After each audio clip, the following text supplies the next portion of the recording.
I'm JP Moss, author, researcher, experiencer. Thank you for subscribing to my channel here on YouTube.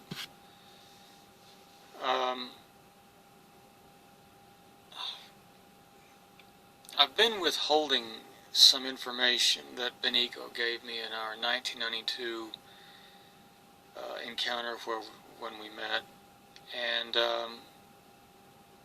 because there are researchers out there who are saying that the alien hybrid, they call them alien hybrid phenomena, the extraterrestrial abductions, are a threat, an existential threat to mankind. I'm going to quote the man, Dr. David M. Jacobs. I respect his research. I do remember meeting him in the early 1990s. I don't know who called him out to me in 1992, but he was the first on scene after the Beniico encounter in 1992, and it was a brief meeting and hypnotic regression in my living room in Texas in front of Mother Melissa. And neither one of us were aware who called him out. I think one of the agents or military intelligence people, probably that blonde lady who's a remote viewer, who was in military intelligence, reached out to him and brought him to me. He made his way out because it was them calling him. That's why he came out. Now, I've reached out to him. I've got him on Facebook. I've said, do you remember my case? Do you remember meeting me? And he's not really privy to say. He got on Facebook with me, but he's not really all that open about, oh yeah, it's you. He's a very black and white. He's a scientist. He doesn't go for a lot of that New Age. He calls it the New Age stuff. You know, I've seen his lectures and hear him talk, and he says it's just New Age stuff. He doesn't believe there's any benefit to ET hybrids or the alien abductions, and he sometimes he cracks me up. He comes out and says aliens, aliens. A lot of you probably get your backs up and get offended by the gentleman, but I will ask everybody, at the risk of losing support here or whatnot, to please keep an open mind to all researchers who are at least admitting to the public that this phenomena of alien abduction, ET abduction, or contact is real. And the man's a doctor and has spent over 40 years in the subject. Whether you agree with his conclusion or not, or his how he presents it to the public and what he thinks is going on, and respect the fact that at least he's a scientist that is set back, and there's very, very few scientists who ever deal with us. And I'm going to cite another, and he is a scientist, though he underplays himself a lot on Facebook. The guy's from UCLA. He's a graduate in biology studies, human behavior studies. He's a bona fide scientist. But he very humbly passes himself off as the artist researcher, and that's it. And that's David Chase. David Chase has had a lot of experience with me online, and a great deal of patience, I might add. He's had a huge amount of patience for someone like me, okay? At times, I've been a mess. I've been an emotional roller coaster for him and other people. I've been up and down with Jason, and he must be bipolar, and well, who knows? You know, post-traumatic stress disorder. There's some issues I have been dealing with in my life as a veteran firefighter. I'm a veteran fireman. I can prove that very easily. I've even still got my equipment with me. And I was in a search and rescue team for 5 years in Texas in my 20s, and I can prove that. I still got the uniform, still got the paperwork and everything in my briefcase. I got a briefcase I have trouble locking. It's so full of paperwork of my life and what I've done, you'd be overwhelmed. So anytime anybody needs to validate something as a researcher, I'm happy to send you a copy, scan off a copy for you, and hand it to you. Military paperwork, search and rescue documentation, anything. I'm even the author of a search and rescue book called North Central Texas Search and Rescue, a dedication to the late Colonel Frank Clark, and he was the founder of our search team. He died in 2012. Frank, I love you. You were like a father to me. I got to get on the phone with him the day he died and tell him goodbye. And that meant a lot to me. I really loved that man. And he's been gone 4 years. He was my answer man.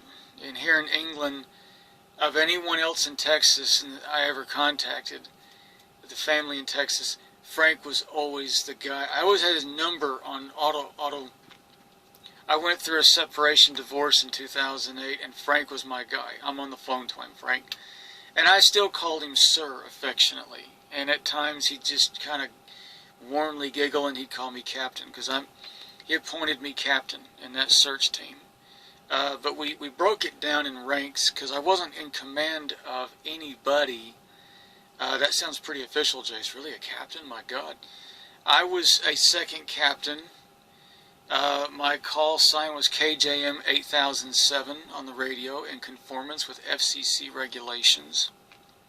We went through NASAR training. We had trained people. I was in my 20s even training seasoned search and rescue and police officers and FBI people. They were coming to some 20-something like me and asking me to teach them how to use the compass in an emergency situation, field map compass training. And a lot of it I drew upon was from my training in the Army. In basic training, they taught us compass work.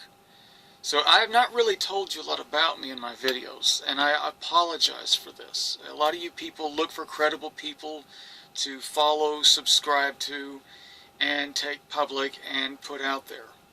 Please accept my humble apology, okay? I think in all this time, last few years, some of you have held on religiously and faithfully with me. I can validate anything about my background. And so I came to England in 1997. I was married. I was still listed as inactive, ready reserve with Arperson, Illinois, as a private, but not a serving soldier. I was inactive reserve. Meant I could grow my hair long, and I did. Before I met my first wife, I had long hair and a beard, and I was into grunge rock and Kurt Cobain and Nirvana, and I was riding my bike around with a leather jacket. If you saw me, you'd never know that in my wallet I was carrying a military ID card, an Army reservist ID card. It's kind of weird. The look, you'd never guess looking at me. It's like I was undercover Army, you know? What the hell? No. But we were required by law to have these. Well, I was meant to turn that in. I've still got it in my briefcase. So I don't just have paperwork. I can show you my reservist ID card. So getting on with my talk here, my little lecture, I really don't want to make these videos long. I respect that you really have the time for the higher profile researchers, people that some of you are still kind of getting to know me. And I haven't made any conferences in America. I've met a few people here in England, Derek Savory and his researchers that go to the Rendlesham Forest a lot. Good people. Just want to call out that for a minute, Derek Savory. I want to also give thanks to Deborah Jane East, who's a reporter, does a radio show. And Deborah, thank you very much for your support of me. You helped very well in covering the story of my being an orphan from the actress Annette Funicello. By the way, I have sent a letter of appeal to the CIA, but it was a long letter, and it's giving a lot of details, so I'm not sure what's going to come back from that. Michael LaVarn, Information Coordinator, Washington, D.C., got that letter through the CIA's official website, and I gave him every information I can about me. Social Security number, Texas ID card, anything, everything. And I told him, she came out and said she's my mom. I said, I'm just looking for information enough to say I can take to the California court and say that's my mother and change my name. It was her last request, that at least I get something to verify that's my mother. It was her dignity, and I love her, and I want to give her that.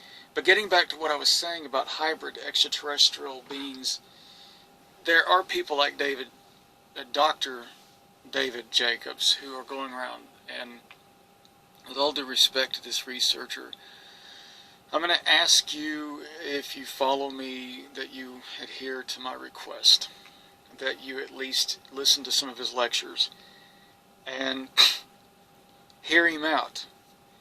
I'm not saying that I do not support his views that this is a threat to mankind, the aliens are here to take over the world, or this is some kind of a hostile invasion.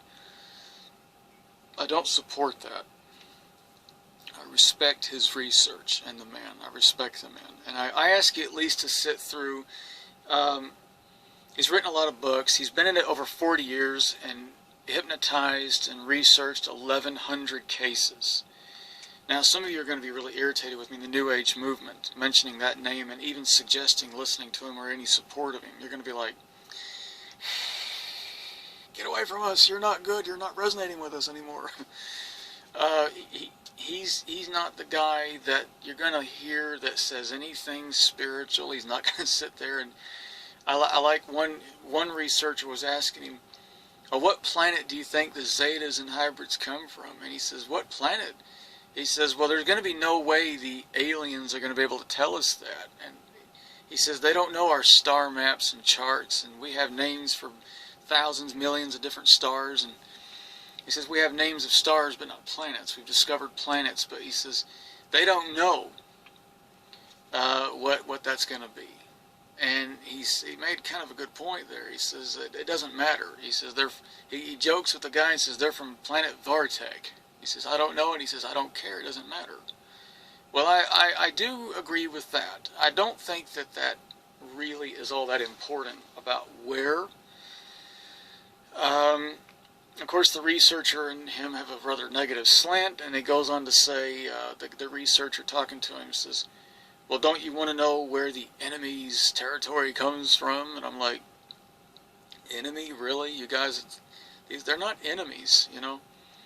And my encounter with Dr. Jacobs in 1992, I was telling him about the love I'm sharing with Beniico after the hypnosis session, and this is just weeks after the experience happened. And I mean, he looks like the kind of guy you can't convince. He gave me a very hard scientific look. Sitting on the couch, he wouldn't budge.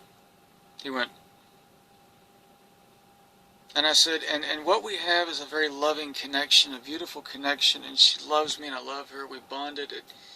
I got to hold her in my arms right out there in that courtyard, Dr. Jacobs, right out there in the front of this house in that street. They were here, and I just love her so. And I looked at him again. He was going. He didn't budge. You can't. And he just looked at me like. He's like, I'm the scientist, and you're not convincing me. And he said it. He says, you're not convincing me. He says, what I think is going on is that, he says, you're an experiencer, possibly a lifetime experiencer. Your mother here, he says, you may be he said that they get into your mind and they activate centers neurogenically, in your brain. And he's telling me, you're her project. You're a project for this. You have a project hybrid. Very forensic thing, he says. Very, very clinical. And I went, and I was 20 years old, and I was going, no, No. And I got a little annoyed. I was a little annoyed with that. I was like, well, no, the love is there. We love each other. I love her. And he just went. He didn't budge. He just sat in that couch going.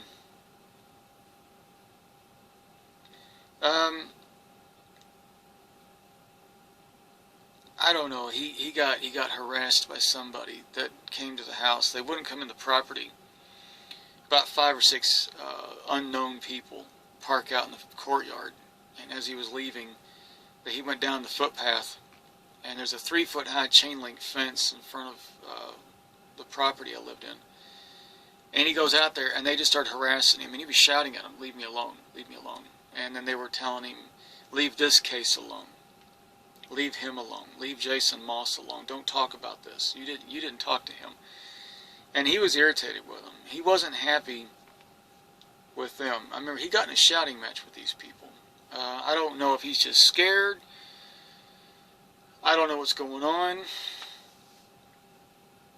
I don't know if he remembers my case. Well, of course he does. He's going to be very, he would have written everything down.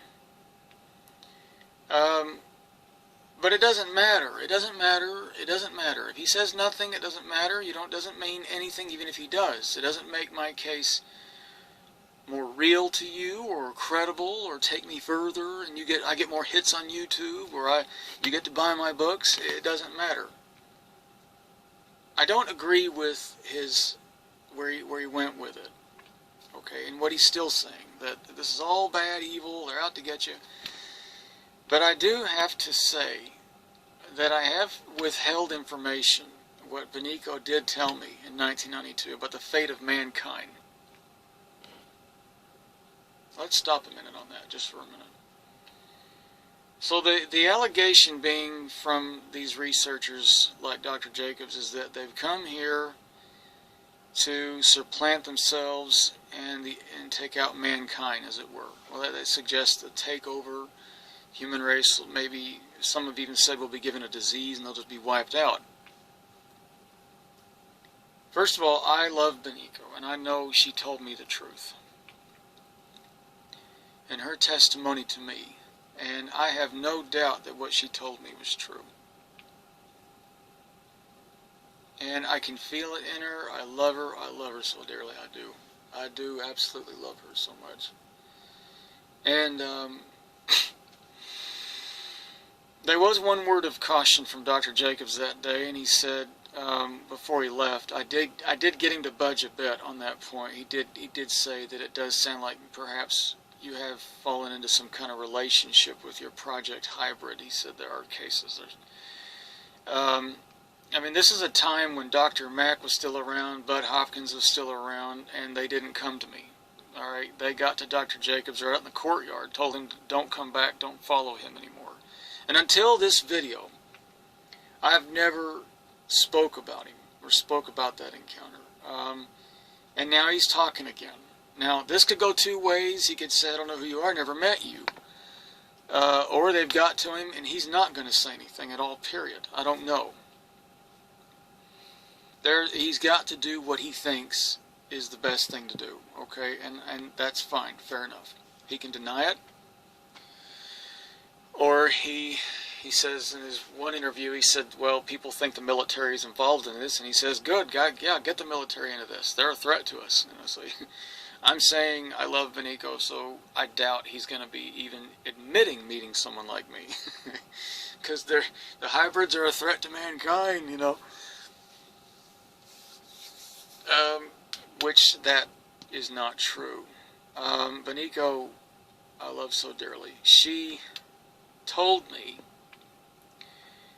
that the future of the human race, and folks, this does get a little dark, and I have not told you everything because I don't want to fall into the category of a doom and gloom naysayer.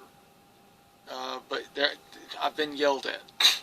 I revealed things to David Chase in private, and he's right. A few years back, he got really annoyed. He says, you know, I'm not going to say anything, but I don't appreciate you not revealing everything to the other experiencers. He says, you know, I put you in this group, Passport to the Cosmos. I've got you friends with Edward Mueller. You've got you in contact with Niara Eiley. Got you out there with a bunch of people. I've supported you, and you're not telling it all. And I said, yeah, but there are those who take this and go that way with it, and I don't want to do that. And well, he appreciates that. David is not the kind to promote fear. He will never do that. And he knows that there's good reptilians that will love you. There's good beings. He knows that they'll love. This is going to be genuine love, and why not? Sentient beings can share genuine love. You can, without agendas involved and things like that. It is a genuine love. But Dr. Jacobs on the way out of that day of my life, and he's like, one word of advice, one word of caution. Don't tell everybody about that love you have with this hybrid, this project hybrid, alien. He goes, alien, like that.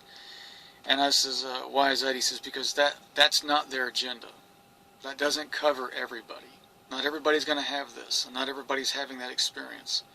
And he says, very brutally, he says it to me, and don't say anything to anybody else about that love you have with her. He said, don't repeat that to any. He says, yeah, okay. And he says, and don't repeat that to anybody else. Don't tell anyone else about that. And he said, because I've got a lot of people who are not having your kinds of experiences, and it's not fair on them. He said, there's a lot of people, and he says, and I don't believe they're here for any good or positive. He says, okay, you may have fallen into a relationship with your project alien hybrid, as he called her, and that love may be genuine. He said, but that's between you and her. Well, very nice, very, very well put from a scientist. And they are not a threat to mankind. The human race, as she told me in 1992, and as recent experiences and information I get from her, because Dr. Jacobs and many will admit that there are telepathic contacts that go on inside the craft and from Earth, from ground level to wherever they're at out there.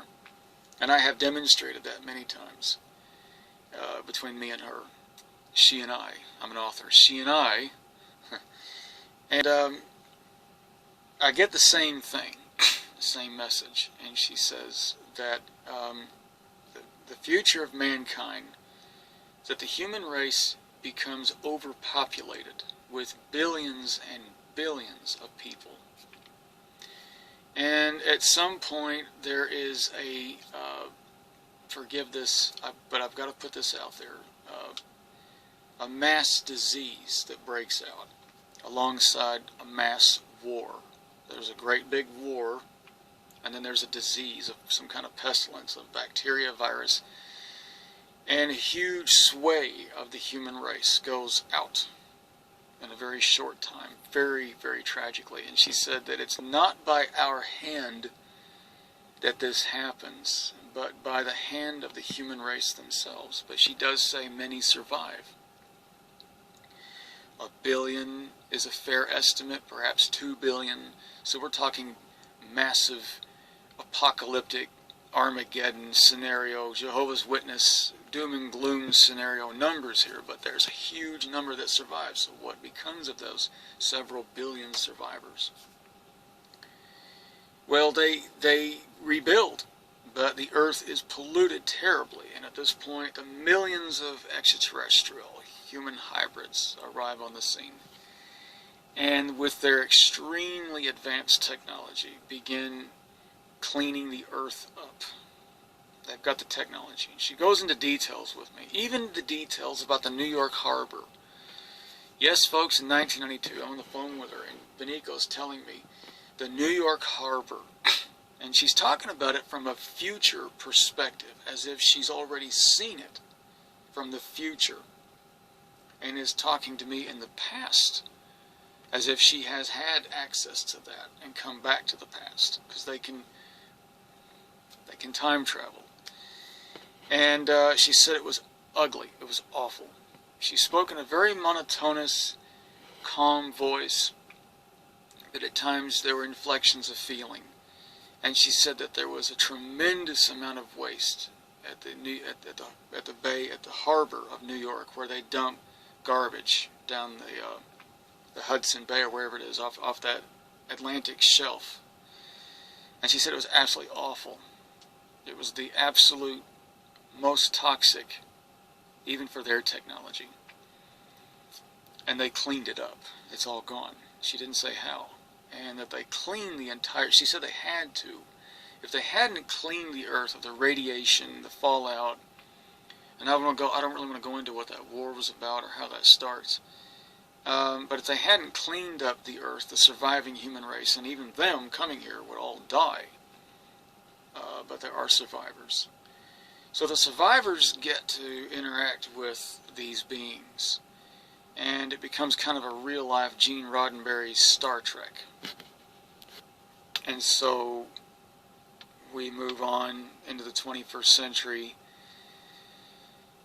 She talked about that the Earth had to become a giant dynamo because of their dimension where they're at, the space they reside in. And when the human race is actually ready for contact, or ready for this to happen, what happens is every electric power station on Earth and every cell phone and radio transmitter, everything on the planet is acting like a super giant transformer. If you know anything about electronics, it's a transformer. That the Earth, basically its field and everything about it, becomes a giant electromagnetic transformer. And then she said when that happens, that's when you got gates opening, you've got more contact taking place, an opportunity to prevent these disasters too. But well, good luck on that. I don't know at the moment. I don't want to get political. But at the end of the day,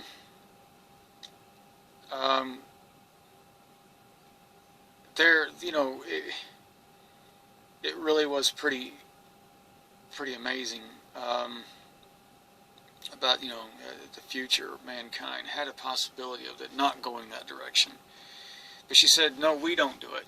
She said, we don't destroy the human race. We're not here to take over the human race. They live happily someplace else. But because it's a better life, and a happier life, and a healthier life, it's not nice to say what that's about. So, even with me, she's not revealing a lot about what that is, and what's going on, and how they do it. But anyways, I'm going to keep this video short, not too long. It's now going to 30 minutes. Take up too much of your time. But she just said that at some point, and she gave me an estimation of the time this happens, and it was roughly about 8 billion to 10 billion people will be on Earth at the time this major disaster hits. And she said the biggest issue was not even the war. There's some kind of a war. It could be a nuclear war. The biggest issue was centered on a virus, a disease. And because there was so much of the human race gone, the second biggest issue was all that equipment and machinery and chemicals and nuclear power stations and waste plants were still running. They were still there. And if they were left unchecked in decades, it would pollute the planet toxically beyond repair at this point. So they arrive pretty quick. They hop out. And I'm going to surprise you with something if you believe in any of this. They weren't coming here to make hybrid beings just to live on Earth. That wasn't the intended purpose. And you're going to ask me what the intended purpose was. As I said in one of my other videos, the information I got is this is how another civilization procreates, how they reproduce. It's a spiritual doctrine for them, as it is for a mother and father to make children, to create offspring. But they take them places to live, and that the galaxy, she gave me a rounded number, perhaps an accurate number, I don't know, but she said there are over 10,000. That's confabulation, she didn't say over. It was just, she said about 10,000 planets have humanoid life on them. 10,000, and that all of them were seeded civilizations by this mantid race, this insectoid race, that they were in fact seeded. And there's this other space, this other reality. I don't know what you want to call it. If you get into Star Trek, you can call it subspace if you want to. That's not being very scientific, but it's another third dimensional space, like another third space, and it exists right outside this space, and they're all living there. Of course, when they see what's happened to the Earth, they care about the Earth. They're not here to save mankind, as it were. There was an initiative to prevent these things from happening, yes. But that has pretty much subsided at this point. It's at this point, let things be as they are. In other words, you can't keep fixing your problems for you. That's what's happening. People are yelling, well, no, they're supposed to keep saving us. They saved us in the 1970s. We've heard that report. UFOs flew over bases and turned on nuclear weapons and turned them off. That got the Soviets to talk to the Americans. Well, yeah, but at the end of the day, the human race carried on from that. Got over the Berlin Wall, got over the Cold War. And I still hear people crying and yelling, well, they're here to save us, they're here to help us. Well, not anymore. It's the 21st century, and if you're not learning by now how to deal with your issues, then I don't know what to do for you, is what they're saying. So with increasing wisdom, they step back and say, oh, okay, look, here's what's going to happen. Let be what will be. Let the cards fall where they may. Okay, it's going to go the way it's going to go, there it goes. And no one likes what I'm saying. And then there's this stuff running around. She told me that this would be going around, by the way. She said that there would be masses of people believing that the hybrids are here to help mankind ascend consciously. Well, that's actually not true. They're not here to do that. In the higher space they're in now, yes, they will act as guides, but after billions of you have died in the war and in this virological virus issue. Not come here physically and stand in front of you. They were going to have that kind of contact with the human race. And something else I've kept back is Treblinka, the Nazis' death camp, Treblinka. And they know about Treblinka and Auschwitz. They know all about it. They've seen it. They know what kind of nightmare that was. And they said, nope, not going to do it. Sorry, it's only going to be for a handful of people. There's not going to be a mass disclosure, masses of ET hybrids walking around the human race with millions of them on, like that movie Alien Nations, or whatever you want to put on it science fiction-wise to, you've seen something like that, like Star Wars' planet, where there's lots of different races walking around, billions of humans and a bunch of them walking around. They're telepathic. And because of Treblinka, she pointed out that name specifically. And at age 20, I don't know what you're talking about. I don't know my history well enough. And I said, Treblinka, I know about Auschwitz. And she says that was the death camp where people were sent. She doesn't call them Jews. She says human beings were sent to a camp run by other human beings. And she said from our point of view, they were just murdering them for no reason. You think, well, that's being a bit judgmental. Well, they can be that way. Okay, that's their choice. That's them.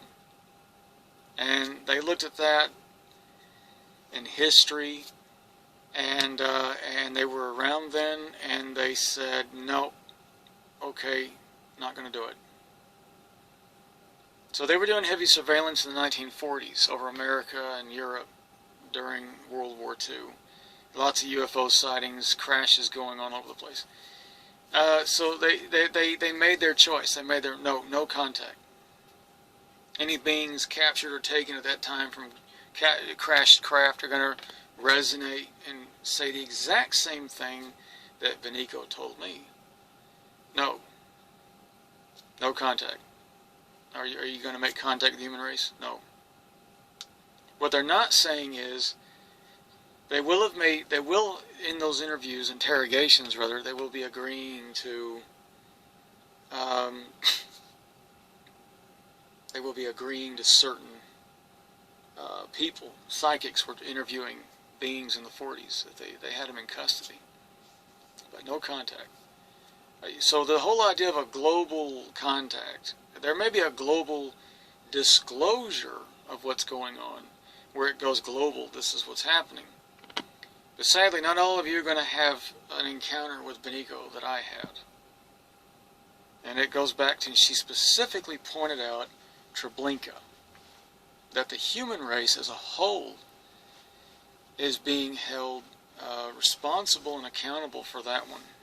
It's not Auschwitz that they called out, or Birkenau, or Dachau, or the other death camps with respect to these victims. But she calls out Treblinka. And she doesn't call people Nazis or Jews or Germans. No distinctions made. No, no, no. Everybody's human. And she says, all we see is humans exterminating humans. For no reason. And she said it's just absolute nonsense.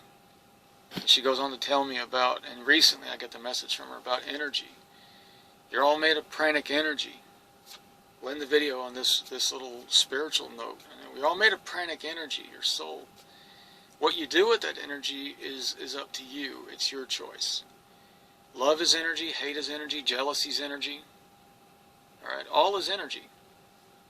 Now you can guide and direct that energy any way you want to. You know.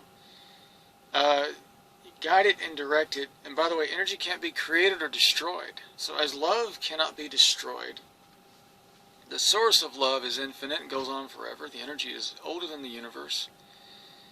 You can connect an energy between two people, two pranic energies, and become one energy. That's quantum physics. You can become one soul, as we did. And I agreed to that. That's not mind control, alien mind control. I fully accept her and agree to that connection with her like that. Fully accepted. We're one. It's very beautiful. It is very beautiful. Very, very special. Very loving.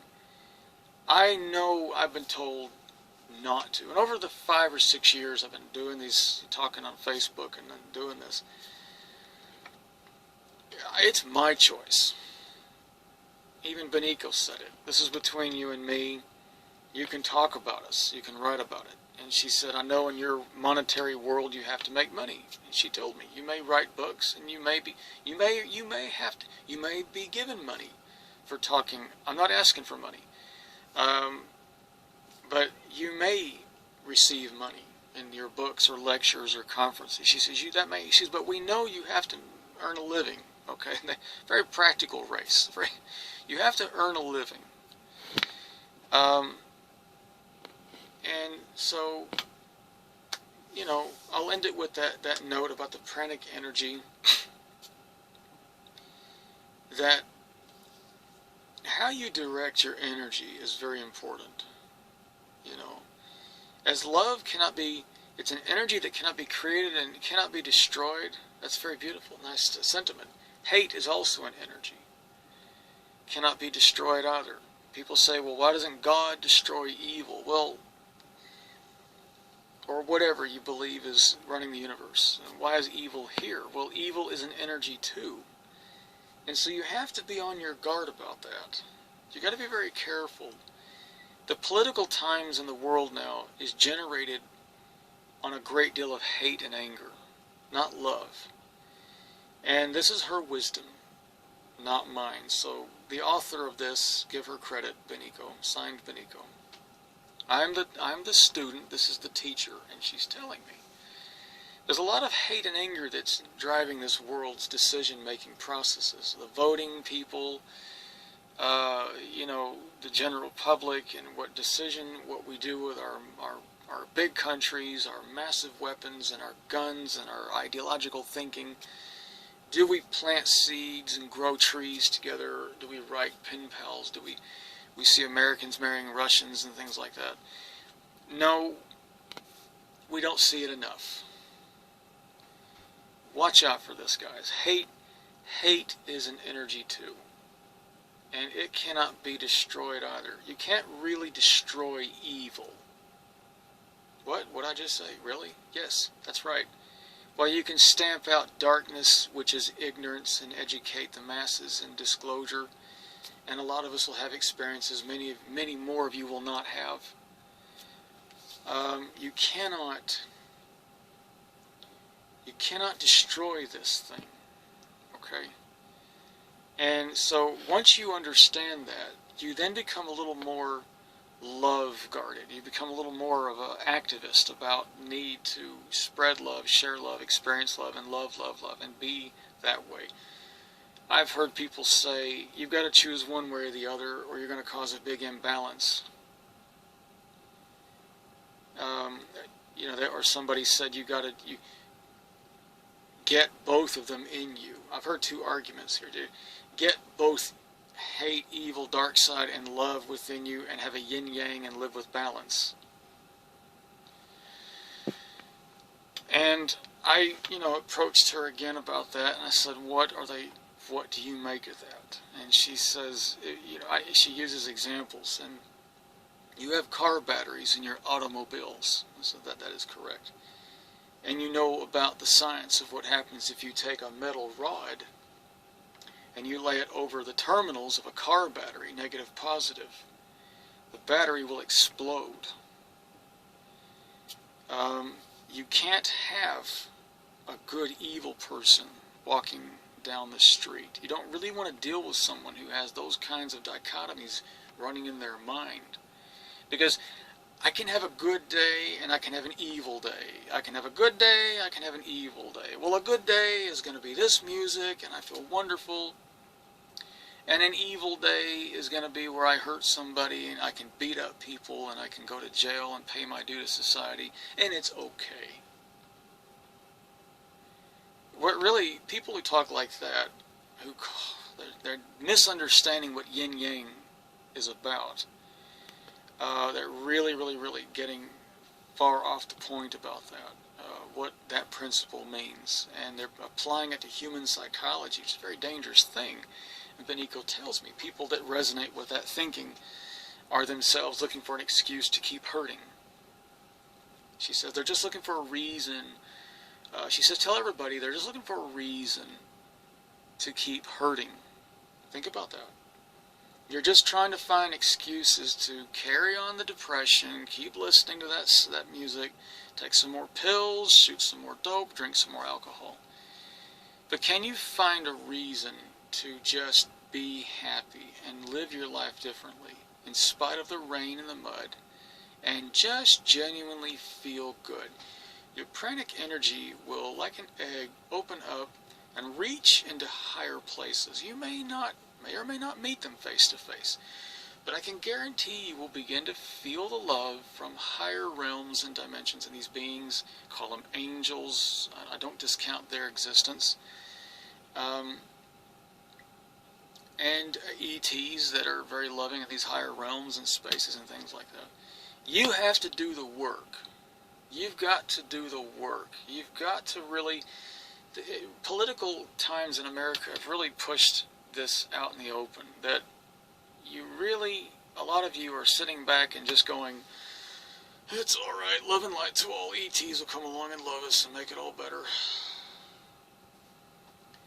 And this idea that hybrids are going to come down in starships and land around your house and your property and meet you and hold you and help you ascend, but you're not going to go anywhere because you don't want to do it. You want them to do it for you. The ascension is there in an energetic way, but in a non-visible way. Well, the technology we're talking about, and I agree with the researchers, the hard-nosed researchers like Dr. Jacobs, is very, very advanced technology. So they can be very invisible to us. He was even saying that. And, I've got pictures, infrared pictures, tons of infrared pictures, where I've got insectoids, or mantids, what do you want to call them, looking at me in the camera. So I'm going to admit something. I used to perform as a children's entertainer long ago, and I loved it dearly, and I tend to still get a bit silly. Forgive that. I went to the woods and they were there. You want a picture of this? And everybody said that to me. People said, you know, it's interesting. It's like they're posing for you. Are you just going out in the woods and saying, stand over there by the tree?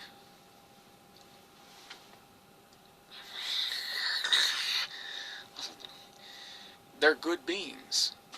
Good defined as they've got a moral center about justice. Well, first of all, they wouldn't have Treblinkas. And they, a lot of abductees have connected with them in a good way. I don't know. It's like the scientists who go out and are putting labels on it. They said that the mantids are the true aliens that we're dealing with. Well, yeah. Well, it's wonderful meeting Beniico. I was glad to go to the woods and come face to face. I have seen visually with my sons and me, face to face, visually. There have been encounters where we've seen them visually. I've shined my flashlight and seen these eyes looking right back at the trees at me. And I felt no fear. Our minds weren't altered. Well, we don't remember it later. It was, you know, it's what it was. It was, but I walked out of the woods. You know, I didn't get zapped and my clothes are falling down out of the sky or anything like that. I don't mean to make fun of them. I shouldn't do this. I'm being silly. Even Beniico thought I was being a bit silly. I remember I said something about the Greys. I said, so the Greys made you, huh? And I said, those little gray dudes made you? And she goes, those little gray dudes. She repeats what I said. She goes, those little gray dudes. Gray dudes. Cool. I said, you were born? She says, no, I was pulled from a tank. From a chamber. You know, where they make the hybrids and they just pulled her right out of the water. I thought that was beautiful. I says, well, she was telling me she didn't have a mother or father in the sense of family. And I says, well, I'm your family. I love you. And we are family. And she was very eager to bond with me at this point. She thought it was very sweet. And I've had girlfriends. I've had people. I've had different people say, "It's either her or me." It's either her or me. That's a strange thing to say because I don't look around the house and she's sitting in the corner right here with me. How you doing? Okay. And if it was up to her, she would. But then these are practical, intelligent beings, and they're going to know that we're going to end up with another 1992 experience where the military comes out again, picks her up, and this time it's the British military. It could, you know, I don't know what they would do. You know, and I may be able to take care of her dietary needs and keep her warm and take care of her at night, hold her, make her feel safe. But she gave me details. You know, they sleep longer than you know, like I may get 6-7 hours sleep. They get to 12-14 hours.